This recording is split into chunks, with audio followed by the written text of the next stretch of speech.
दोस्तों, मैं आपको आज बताने जा रहा हूं कि हस्बैंड वाइफ के शादी के बाद भी अगर सेक्स नहीं कर पा रहे हैं तो क्या वजह हो सकता है।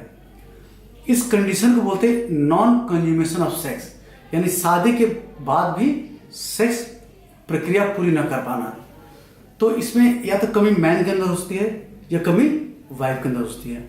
मैन में कमी होती है इरेक्टाइल डिसफंक्शन, यानी पेनिस का फुल टाइट न होना, या प्रीमेच्योर इजैकुलेशन, यानी कि बाहर डिस्चार्ज हो जाना।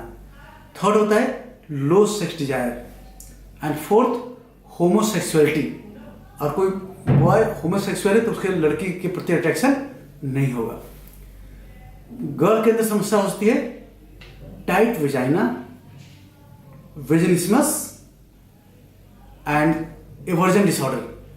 टाइट वेजाइना में क्या है कि गर्ल का वेजाइना बहुत टाइट होता है और उसमें पेनिस जाता ही नहीं, कुछ भी कर लो। सेकेंड वेजिनिस्मस क्या होता है कि पेनिस जैसे वेजाइना के पास आता है वो क्लोज हो जाता है, पेन और तो पेन होता है औरत को। और थर्ड एवर्जन डिसऑर्डर क्या होता है कि वेमेन को सेक्स के प्रति फीलिंग होती ही नहीं है। तो जब भी इस तरह कपल हमारे पास आते हैं तो उनका डिटेल हिस्ट्री लेते हैं। अब इरेक्टाइल डिसफंक्शन बात करें, इरेक्टाइल डिसफंक्शन के भी कई कारण होते हैं। या तो हार्मोन कमी की वजह से होता है इरेक्टाइल डिसफंक्शन, कई सेक्स हार्मोन गड़बड़ी से पेनिस इरेक्शन नहीं हो पाता है। सेकेंड होता है कि पेनिस का ब्लड फ्लो कम हो, जिसकी वजह से ब्लड फ्लो कम हो तो इरेक्शन नहीं होगा, या ब्लड फ्लो होकर के वापस लीक कर जाता है, उसे बोलते हैं वीनस लीक। थर्ड होता है पेनिस के नर्व्स के अंदर डिसऑर्डर हो।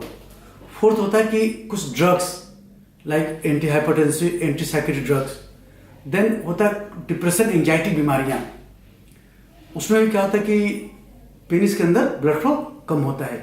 फिर कुछ एपिलेप्सी, कुछ न्यूरोलॉजिकल डिसऑर्डर्स, फिर कुछ systemic disease like kidney, liver, इनकी समस्याएं भी ब्लड फ्लो को कम करती हैं।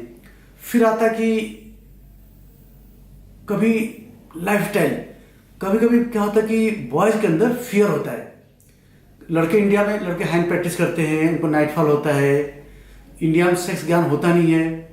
इन सब ज्ञान की कमी की वजह से लड़के जब भी शादी के बाद फर्स्ट नाइट, शादी के बाद सेक्स के लिए जाते हैं तो पहले रात डरे होते हैं कि मैंने हैंड प्रैक्टिस कर रखा है, मुझे नाइटफॉल हो रखा है, मेरा पेनिस टाइट नहीं होता है। इन सब फियर की वजह से वो डरते हुए फर्स्ट नाइट जाते हैं। इस डर के मारे वो वेमेन बॉडी को एंजॉय कम करते हैं और डरते रहते हैं। जब भी आदमी डरता है तो ब्रेन से निकलता है स्ट्रेस केमिकल एड्रेनलिन, जो पेनिस के ब्लड फ्लो कम कर देता है, इवन पेनिस के अंदर क्विक फॉल, क्विक डिस्चार्ज कर देता है।